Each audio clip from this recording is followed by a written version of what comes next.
Assalamualaikum warahmatullahi wabarakatuh. Kami dari kelompok 12 akan mempresentasikan materi mengenai sejarah qiraat di Indonesia. Kelompok kami beranggotakan yang pertama ada Muhammad Taufik Ismail, yang kedua Sania Nazifah Hilmi, dan yang ketiga Yiyi Nur Ashikin. Selamat memahami presentasi dari kami. Apabila ada yang masih kurang paham, mari kita diskusikan bersama. Salah satu bukti bahwa Islam masuk ke Nusantara berhubungan erat dengan penyebaran Al-Quran, keragaman qiraat di Nusantara. Selanjutnya, beberapa ulama besar jasanya di beberapa wilayah yang ada di Nusantara ini merupakan pembuka sistem pengajaran Al-Quran pada masa awal sebelum qiraat dipelajari secara mendalam. Ulama-ulama itu antara lain yaitu Hasanuddin, Sunan Panggung, Syekh Abdul Mujid, Pangeran Jambu Karang, Sunan Tembayat, Sunan Ngunjung, dan Sunan Geseng.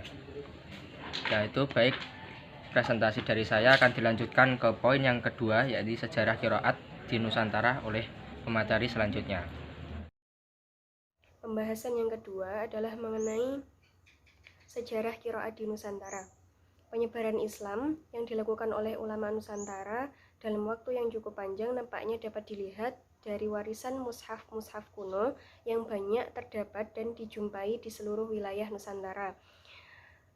Melalui naskah Al-Quran kuno, tulisan ulama yang ada dapat menjadikan bukti adanya penyebaran qiraat Asim riwayat Hafs di Nusantara. Qiraat terbesar di Nusantara mengacu pada mushaf kuno dengan qiraat Asim riwayat Hafs. Selain dari mushaf kuno, jejak qiraat Asim riwayat Hafs dapat diketahui melalui jaringan-jaringan sanad awal yang ada di Nusantara. Melalui jalur ini akan diketahui secara jelas qiraat yang digunakan masyarakat Islam Nusantara pada masa awal-awal pengajaran Islam. Dari beberapa naskah yang diketahui didapati gaya qiraat Asim riwayat Hafs. Namun di samping itu juga ditemukan beberapa gaya bacaan qiraat dari Imam Qiraat Nafi' riwayat Qalun yang ditemukan pada Museum Lagaligo Makassar. Tiga adalah penyebaran qiraat Asim riwayat Hafs di Nusantara. Qiraat ini menjadi mazhab qiraat yang dibaca oleh mayoritas umat muslim di dunia, lebih khususnya lagi penduduk di wilayah Nusantara. Mengenai kesejarahan masuk dan berkembangnya mazhab ini, pembahasan akan dimulai dari sejarah awal masuknya qiraat Nusantara secara de facto dan de jure. Yang pertama secara de facto. Yang pertama adalah ulama pembawa mazhab qiraat Asim di Nusantara. Maka orang-orang Persia dianggap memiliki ruang lebih besar sebagai ulama-ulama yang membawa qiraat Asim riwayat Hafs di wilayah Nusantara. Yang kedua, para qori terkenal di Nusantara. Pada akhir abad ke-20 ditemukan bukti fisik berupa sanad qiraat milik Kiai Haji Munawir dari Yogyakarta dan Kiai Haji Munawar dari Gresik yang sanadnya mutawatir sampai kepada Rasulullah. Yang ketiga, kurikulum pendidikan Islam di Nusantara. Salah satu buku yang dijadikan rujukan dalam pedoman pelajaran membaca huruf hijaiyah di Minangkabau adalah buku Qaidah Baghdadiyah. Metode pembelajaran Al-Quran tersebut diadopsi dari mazhab qiraat Asim riwayat Hafs. Yang keempat adalah kitab tajwid pada kurikulum pendidikan awal di Nusantara. Salah satu bentuk materi yang dituju untuk menunjang penulisan qiraat mazhab Asim riwayat Hafs adalah kitab-kitab tajwid yang berkembang di Nusantara. Yang kedua adalah secara de jure. Dalam analisis ini terdapat dua sanad milik ulama Nusantara yang tergolong paling tua usianya. Dimulai dari abad ke-20 yakni milik Kiai Haji Muhammad Munawir dari Yogyakarta dan Kiai Haji Muhammad Munawar dari Gresik. Muhammad Munawir bin Kiai Haji Abdullah Rosyad bin Kiai Haji Hasan Basri adalah putra kedua dari pasangan Kiai Haji Abdullah Rosyad dan Ibu Khadijah. Belajar kepada Kiai Haji Khalil Bangkalan, juga belajar kepada Kiai Haji Abdullah Bantul, Kiai Haji Soleh Semarang, Kiai Haji Abdullah Magelang pada tahun 1808.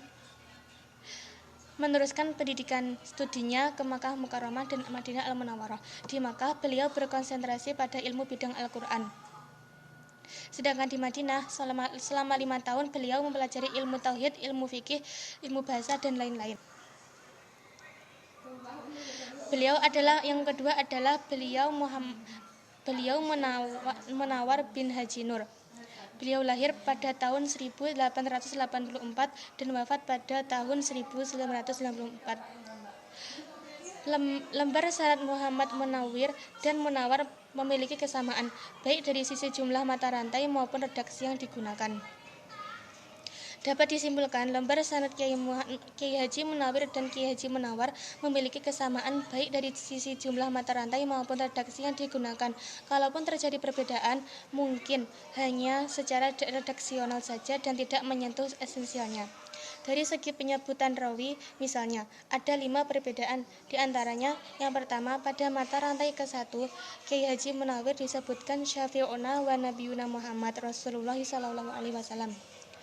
Dalam Kiai Haji Munawwar disebutkan Sayyiduna Muhammad SAW. Yang kedua, pada mata rantai ke-4 Kiai Haji Munawwir tidak disebutkan oleh Al-Kufi, yang dalam Kiai Haji Munawwar disebutkan. Yang ketiga, pada mata rantai ke-13 Kiai Haji Munawwir disebutkan Al-Asyani dengan huruf Shin, dan pada Kiai Haji Munawwar disebutkan Sin. Pada mata rantai ke-24 Kiai Haji Munawwir tidak disebutkan Al-Azimi, yang dalam Kiai Haji Al-Munawwar disebutkan.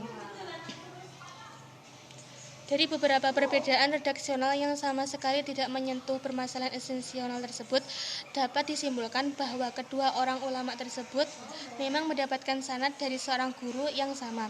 Dari kedua sanad qiraat tersebut juga dapat diketahui bahwa kedua ulama Nusantara tersebut sama-sama menempati mata rantai sanad ke-28. Baiklah, itu dari presentasi dari kelompok kami.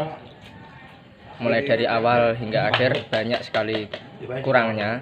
Kami sekelompok mohon maaf yang sebesar-besarnya. Dan presentasi hari ini semoga diberi manfaat dan penuh keberkahan. Akhiran wabillahi taufiq wal hidayah. Wassalamualaikum warahmatullahi wabarakatuh.